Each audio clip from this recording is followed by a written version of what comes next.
සුබම සුබුදෑසනක් ලේසු ක්‍රිස්තුස් වහන්සේගේ නාමයෙන් අද දවසේත් මම ඔබට ආශිර්වාද ගෙනෙන අතර උන්වහන්සේ යහපත් සුන්දර දවසක් ආරම්භ කරන ඔබට මටත් උන්වහන්සේ දුන්නා වූ මහත් කරුණාවත් අනුග්‍රහ නිසා දෙවියන් වහන්සේ ප්‍රශංසා කරන අතර හොඳයි. උදෑසන කාලයත් අපි දෙනසගේ වචනේ යම් කාරණාවක් බල අපේ ආත්මය අපි ඇදහිල්ලෙන් ශක්තිමත් කරගමු. අද උදෑසන ඔබ සමග බෙදාට යන ගීතාවලිය පොතේ 103 වෙනි ගීතාවලියේ 14 වෙනි සහ 16 වෙනි පද ශුද්ධ ලියවල තුල මෙලෙස සඳහන් කර තිබෙනවා. මක්නිසාද උන්වහන්සේ අපේ ස්වභාවය දන්නාසේක. අප දූලි බව උන්වහන්සේ සිහි කරනසේක. මනුෂ්‍යයාගේ දවස් වනාහි තනකොළ මෙන්ය ඔහු කෙතේ මලක් මෙන් සස්ත්‍රීක වේ. මක්නිසාද සුළඟ වැඩි එය නැති වී යයි. එය තිබුණු ස්ථානයේද තවත් එය දැන නොගන්නේය. ස්ථානය තුල ශුද්ධාත්මන ඔබගේ මගේ ආත්මයට යම් කාරණාවක් මතක් කර දෙනවා. ස්ථානයේ මනුෂ්‍යයා ඔබගේ මගේ ජීවිතයේ ස්වභාවය ගැන දෙවියන් වහන්සේ මතක් කරනවා. ස්ථානයේ කෙනා මක්නිසාද උන්වහන්සේ අපේ ස්වභාවය දන්නා. මනුෂ්‍යයා කියන්නේ කොයි වගේ කෙනෙක්ද කියලා දන්නවා. හේතුව ලියවිල්ල කෙන උන්වහන්සේ ඔබ මාව නිර්මාණය කරපු දෙවියන් වහන්සේ නිසා. ස්ථානයේ කෙනා අප දූවිලි බව උන්වහන්සේ සිහි කරනසේක. මනුෂ්‍යයා දූවිල්ලෙන් නිර්මාණය කරපු බව නැවත දෙවෙනි ඔබට මට මතක් කරනවා. හේතුව තමයි ඔබ මේ පොළොවෙන් සමුගත් පසු ඔබගේ ශරීරය දවස් 3ක් ඇති මේ පොළොවේ පසට එක පස් වෙන්න හරිනවා. එපමණක් නෙවෙයි මේ ස්ථානයේ කියනවා මනුෂ්‍යයාගේ දවස් වනාහි තනකොළ මෙන්ය. ස්ථානයේ කියන මනුෂ්‍යයාගේ දවස් තනකොළ මෙන්ය. ඔහු කෙතේ මලක් මෙන් සස්ත්‍රයක වේ. මක්නිසාද සුළඟ වැඩි එය නැති වී යයි. ඊට පස්ව කියනවා එය තිබුණු ස්ථානයේද තවත් එය දැන නොගන්නේ. පුදුමාකාර ගැඹුරු සත්‍යතාවයක ජීවිතය ගැන මේ ස්ථානය තුල ඔබට මට මතක් කරලා දෙනවා. මේ ස්ථානයේ ඔබ මා උපමා කරනවා කෙතක තනකොළ වලට මනුෂ්‍යයාගේ ජීවිතය. ඒ මලක් කෙතේ හැදෙන මලක් මෙන් එක සස්ත්‍රීකව එක ලස්සනට අලංකාරව එක හැදෙනවා. පසුව සුළඟ පැමිණි විට ඒ මල ස්ථානයේ අහක්ව යනවා. පසුව කියනවා ඒ ස්ථානයේ එවැනි මලක් තිබුණේද බව ලකුණක්වත් නැති වෙන පිණිස ඒ ස්ථානය තුලින් අහක්ව යනවා කියලා. ඔබ මගේ ජීවිතයත් හරියට ඒ වගේ. අද දවසේ අපි කොතරම් දේවල් අත්පත් කරගෙන කොතරම් දේවල් තුල අපේ ජීවිතය අපි ගොඩනගාගෙන අපි ආශිර්වාද වලින් අපි ගෞරවාන්විතව අද දවසේ අපි ගමන් කරා.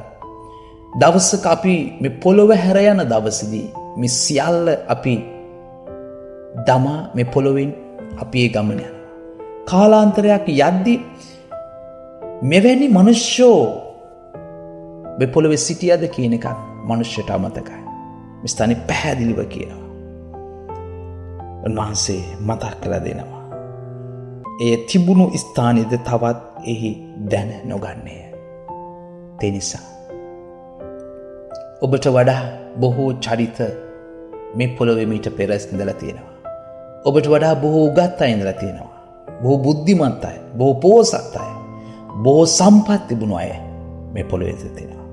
හැබැයි අද ඒ අයගේ නමක්වත් මිනිස්සුන්ට අමතක වෙන තරමට ඔවුන් සිත්වලින් මිනිස්සුන් අහක්ව තිබෙනවා. එසේනම් ඔබගේ ජීවිතයේ දවසක මේ පොළොවෙන් අයින් වෙද්දී මිනිස්සුන්ගේ සිත්වලවත් ඔබගේ නම නැති වේ. එසේනම් අපි ජීවිතයේ තේරුම්ගෙන අපේ ජීවිතය තුළ අපි ජීවත් වෙමු. දෙවියන් වහන්සේ ඔබට මට අලංකාර ජීවිතයක් මේ මොහොතේ ඔබට මට දී තිබෙනවා. එසේනම් අපි ඒක අවබෝධ කරගෙන ජීවත් වෙමු. ඒකට වටිනාකමක් දෙමු. අපිට ආදරය කරමු. අපි ගැන සොයා බලමු. ඒ ජීවිතය අපි ලස්සන කරමු. අප තුලින් තව බොහෝ අයගේ ජීවිතවලට සුවඳ හමන පිණිස අපි ඔවුන්ගේ ජීවිතවලට යහපත් දේ අපි දෙමු. වචනය තුලින් ක්‍රියාවල් තුලින් ඔබට පුළුවන් දේ ඔබ කරන්න.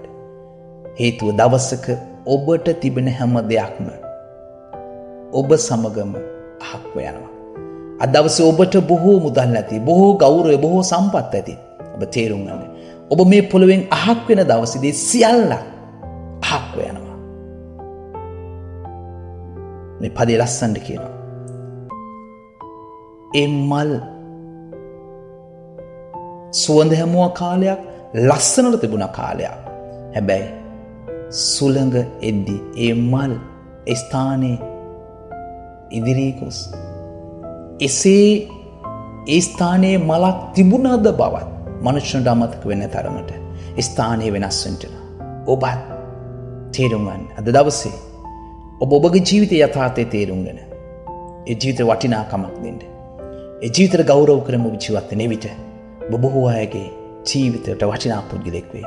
ස්වාමීන් වහන්සේ දැසන කාලෙත් අපි ඔබට සොතී කියන ඔබගේ වචනය අපේ ජීවිතයේ යථාර්ථයන් අපිට තේරුම් ගන්න නිසා, අපේ ජීවිතේ හරයන් අපිට තේරුම් ගන්න නිසා ශුති දෙවි පියාණනි අපේ ජීවිතය ලස්සන කරන්න ඔබගේ වචනේ අපේ ජීවිතයට ඇතුල් කරමින් ඒක අපේ ජීවිතය බවට පත් කරන්න ඔබගේ උපකාරය නිදහස් කරන්න කියලා අපි ඔබෙන් ඉල්ලනවා. යේසුස් වහන්සේගේ නාමයෙන් අද දවසේ ඔබ විවිධ දේවල් යන සූදානම් තෙරක්කිය ආරක්ෂා කුෂිකාරමාන්තේ ව්‍යාපාර ස්වාමීනි අද දවසේ කුමකටම ඕන නිවසින් පිට ගියා. ඔබගේ රැකවරණ, ඔබගේ ආශිර්වාද, ඔබගේ අනුග්‍රහය ඒ ජීවිත මැද නිදහස් කරන්න කියලා මා ඉල්ලන අතර පියාණන්. නැවත නිවසට ඔබ රැකවල් කරන්න. යම් කෙනෙකුගේ අවශ්‍යතාවයක් දවසේ ගම ඔබගේ සැපීම, ඔබගේ අනුග්‍රහය, ඔබගේ ආශිර්වාද වුන් ජීවිත මැද නිදහස් කරන්නට මා ඉල්ලනවා. යේසුස් ක්‍රිස්තුස් වහන්සේගේ බලවත් නාමයෙන්. ආමේන්. බහැමකින්ටම ජේසුස් බීඩයි.